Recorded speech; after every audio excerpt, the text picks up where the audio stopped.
from the Wonderlic people. They're a commercial company that IQ and the job market. makes general cognitive ability tests. And it's often used by corporations, even though it's actually illegal.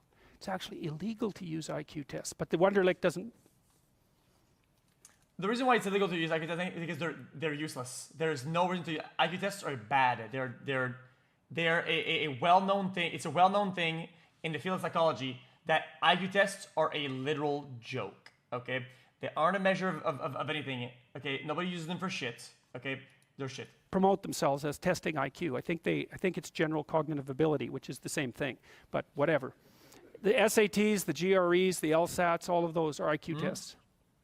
So now they're more crystallized than fluid, and we'll get to that in a minute. But crystallized knowledge is what you accrue across time. So you could say that fluid intelligence is what programs your brain. It fills it with facts, let's say. It fills it with knowledge. And then, but you can get an estimate of your intelligence by sampling your domain of factual knowledge. And the reason for that is that, well, obviously, the better the programmer, the better the content. And so what that also means is that you could, if your prefrontal cortex was damaged later in life, your fluid IQ could plummet, but your crystallized IQ remain more or less intact. So even though they're not different, one produces the other, and then once the producer has produced, then the producer can disappear, and you still got the content though. knowledge. You said content then. So at least that's how it looks to me. So, okay, so how smart do you have to be different things in life? Well, if you have an IQ of 116 to 130, which is 85th percentile in the... That's me right there, by the way. I'm not kidding. This is actually me. Attorney, journalist, editor, advertising manager, chemist, engineer, executive. See, I'm an executive of a major company. I'm actually, if you talk about an empire. Fifth percentile and above, so it's one person in 8 up to one person in 130, I believe is 85, 90, 95? Is it 95? I think it's 95. One person in 8 to one person in 20. Then you can be a attorney, a research analyst, an editor, an advertising manager, a chemist, an engineer, an executive manager, etc. That's the, now, that's not the high end for IQ, by the way. You know, that it can go up, well, it can go up indefinitely, although there's fewer and fewer people. Chad, do people call them out on the usage of IQ tests and their like... as it goes up. So if you want to be the best at what you're doing, bar none, then having an IQ of above 145 is a necessity, and maybe you're pushing 160 in some situations, and maybe that's making you one person in 10,000 or even one person in 100,000. And then also, to really be good at it, you probably have to be reasonably stress tolerant and also somewhat conscientious. So you know, people, when you think, well, why is it that smart people are at the top of dominance hierarchies? And the answer to that in part is because they get there first, right? I mean, everything's a race, roughly speaking, and the faster you are, the more likely you are to be at the forefront of the pack. And intelligence in large part is speed. That's not all of it is. So if you're moving towards something difficult rapidly, the faster people are going to get there first. So IQ of 110 to 115, so that's 85th to 73rd to 85th percentile. Copywriter, accountant, manager, sales manager, sales 110 only. Analyst, general manager, purchasing agent, registered nurse, sales account executive. If you look at universities, what if you're intelligent, but you have one of these jobs? Then what? Smartest people they're above this. Who are the smartest people at university? What do you think? I think he's saying nothing. Mathematicians, physicists and mathematicians, right, right. I could tell you who's on the other end, but I won't. Yeah, I'd like to. Brain rotted. Anyway, anyways, okay.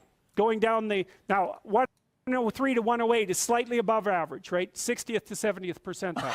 Store manager, bookkeeper, credit clerk, lab tester, general sales, telephone sales, accounting clerk, computer operator, customer service rep, technician, clerk, typist. So you see at this level, people have some technical skill and some ability to deal with complex things. Okay, that's dead average. 100 is average.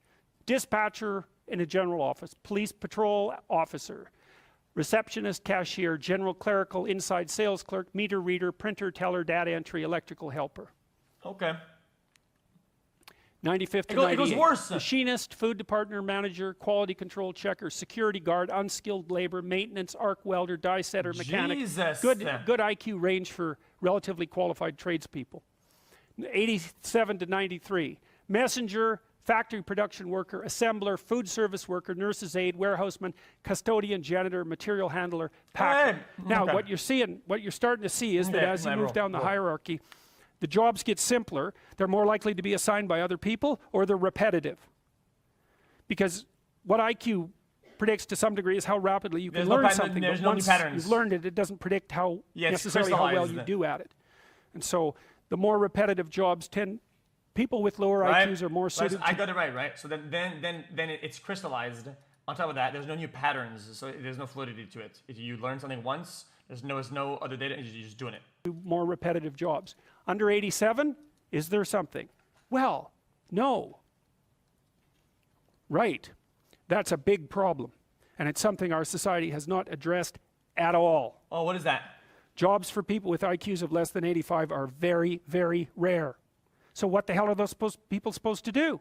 It's like it's 15% of the population. What are they supposed to do?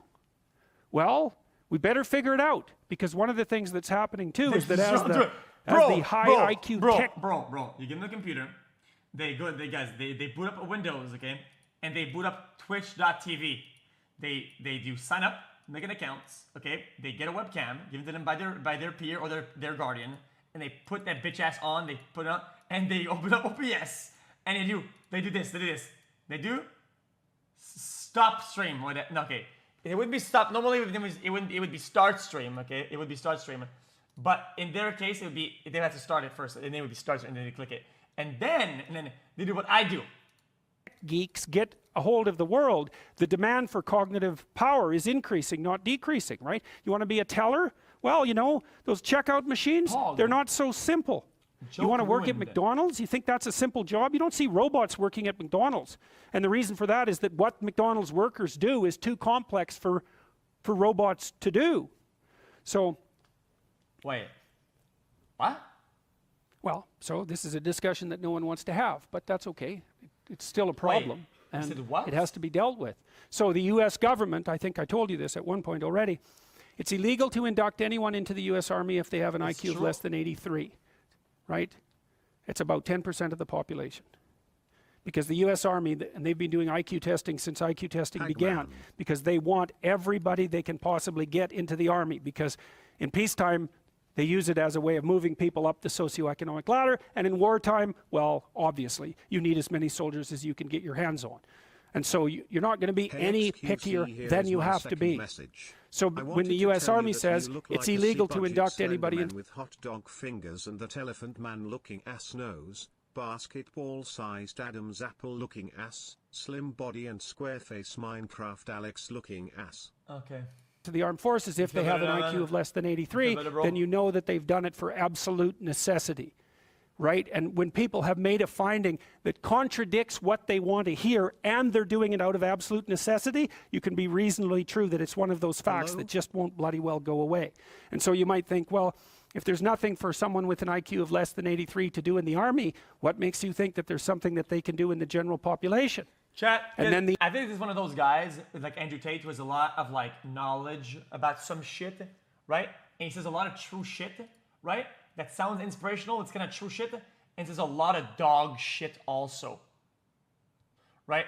So then you're being introduced to the good stuff, the good knowledge, whatever, and then you're getting smoked by dog shit on the way out. The issue is, you know, because the conservatives will say, well, they should just work harder. It's like, sorry, that ain't going to fly. And the liberals will say, well, there's no difference between people anyhow, and you can just train people to do everything. And that's wrong. So they're both wrong, and they're seriously wrong. And the fact that neither side... Guys, don't give up, chat. You got this, chat. Guys, I know sometimes things get hard. You push a little bit harder. You're almost there. I believe in you, chat. You guys are so good. You're almost right there, man. Please don't give up. You're almost right there. All men are absolutely fucking ugly and dumb. All of them. Okay, done. If the political perspective will take a good, cold, hard look at this problem, means that we're going to increasingly have a... You get it now, though? You get it now? Structural problem in our societies, because we're complexifying everything so rapidly that you can't find employment unless, unless you're intelligent. You guys are really going to face this, you know. Lawyers are disappearing like mad. And the reason for that is you can look it up online. Increasingly, you can do things yourself if you're smart. Peterson And so, like the psychology at working Harvard class Law people have been harder. wiped out pretty nicely over the last 30 years by automation and various other things. It's the low end of the white collar class that's coming up next.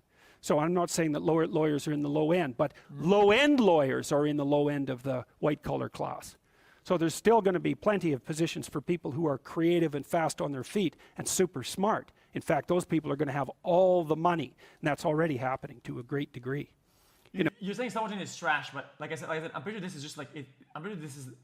I don't think he's running about stuff that he doesn't know about. No, because if you're smart and you can use a computer, you're so In this smart it's scenario. just absolutely unbelievable, right? And if you can't use a computer, and lots of people, and I don't mean, you can open Word. That isn't what I mean. I mean, maybe I mean you can program, and if you can't program, well, you're right at the next end. So if you haven't got that with you, you're going to be left Interesting. behind.